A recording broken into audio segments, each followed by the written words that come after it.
قرض لینے اور دینے سے کیا ہوتی ہے کہ مومنین میں، ایمان والوں میں آپس میں اخوت بڑھتی ہے، محبت بڑھتی ہے، بھائی چارگی بڑھتی ہے۔ ظاہر سی بات ہے کہ جسے ہم نے قرض دیا وہ انتہائی پریشان تھا، ہم نے اسے قرض دیا، اب قرض لینے کے بعد اس کے دل میں کتنی محبت پیدا ہوگی ہمارے تعلق سے، کتنی عزت اس کے دل میں، کتنا احترام، کتنی بھائی چارگی، ہے نا، ظاہر سی باتیں پیدا ہوگی اس کے دل میں کہ یہ ہمارے ضرورت کے وقت کام آیا، یہ ہماری پریشانی کے وقت کام آیا، جب کوئی مدد کرنے کو تیار نہ تھا اس نے ہماری مدد کی، تو اس کے دل میں کیا ہوتا ہے، ایک محبت بڑھتی ہے۔ اور ہمارے دل میں قرض دینے کے بعد کیا چیز بڑھے گی، ایک ہمدردی کا جذبہ بڑھے گا، اپنے بھائی کے تعلق سے، اپنی بہن کے تعلق سے ہمدردی کا جذبہ پروان چڑھے گا، تو دونوں کے اندر کیا ہو رہی ہے، ایک بہت اچھی فضا، ایک اچھا معاشرہ وجود میں آ رہا ہے، ایک خوشگوار معاشرہ وجود میں آ رہا ہے نا۔ تو یہ چیز ہونا چاہیے آپس میں مومنین کے بیچ میں، قرض لینا اور دینے کا۔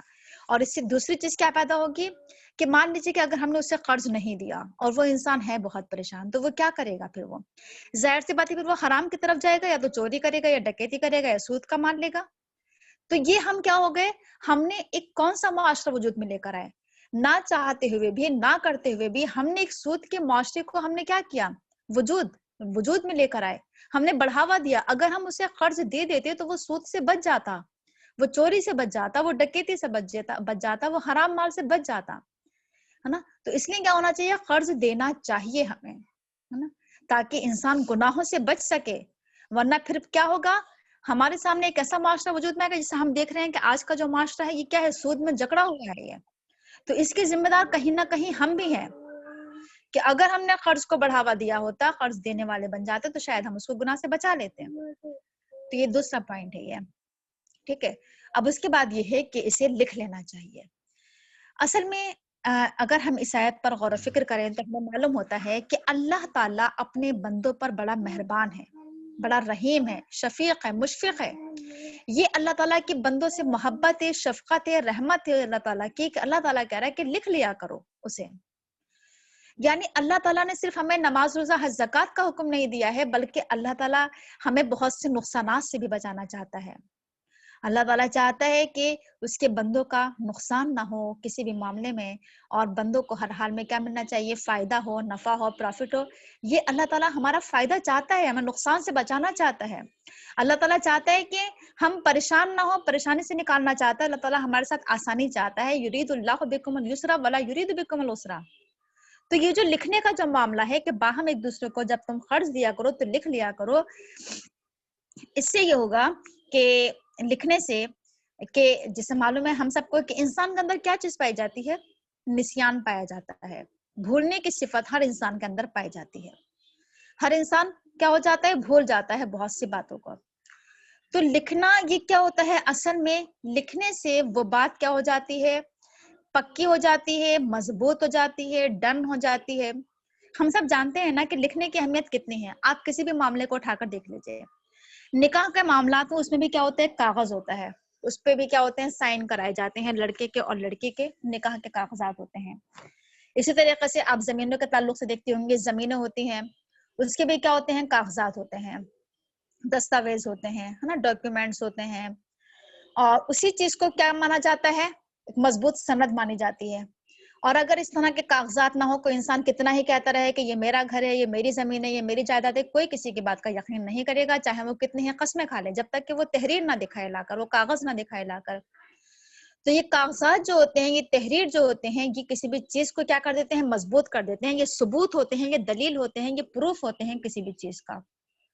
اسی طریقے سے ہم دیکھتے ہیں کہ اسکول، کالج، یونیورسٹی، ڈگریاں ہوتی ہیں بڑی بڑی، ایسے ہی کوئی تھوڑی اگر کوئی کہہ دے کسی کے پاس جا کر انٹرویو دینے جائے کہ میں نے یہ کیا اور یہ کیا، جب تک کہ وہ کیا کرے، اپنے سارے ڈاکیومنٹس نہ دکھائے، ہے نا، اپنی ساری سندیں نہ دکھائے، تحریری طور پر نہ دکھائے کہ میں نے یہ اور یہ کیا ہے، تو یہ جو ہوتا ہے یہ مضبوط دلیل مانی جاتی ہے، لکھی ہوئی چیز۔ اسی لیے مان لیجیے کہ مثال کے طور پر ہم کسی سے کوئی بات کہتے ہیں، سامنے والا انسان کیا کہتا ہے، کہاں لکھا ہوا ہے، دکھاؤ ذرا، مجھے دکھاؤ کہاں لکھا ہوا ہے۔ تو یہ جو لکھی ہوئی جو چیز ہوتی ہے اس کو ایک دلیل مانا جاتا ہے، ایک ثبوت مانا جاتا ہے۔ تو اسی لیے کہا جا رہا ہے کہ مان لیجیے آپ نے کسی کو قرض دیا، اب آپ اس سے قرض مانگ رہے ہیں، اب سامنے والا انسان کہتے کہ نہیں، اس نے تو مجھے کوئی قرض نہیں دیا ہے، پھر چاہے آپ کتنی قسمیں کھا لیں، کتنا کچھ بھی کرنے کہ میں نے قرض دیا تھا، کوئی آپ کی بات کا یقین نہیں کرے گا۔ لیکن اگر آپ نے قرض دیتے وقت لکھ لیا تھا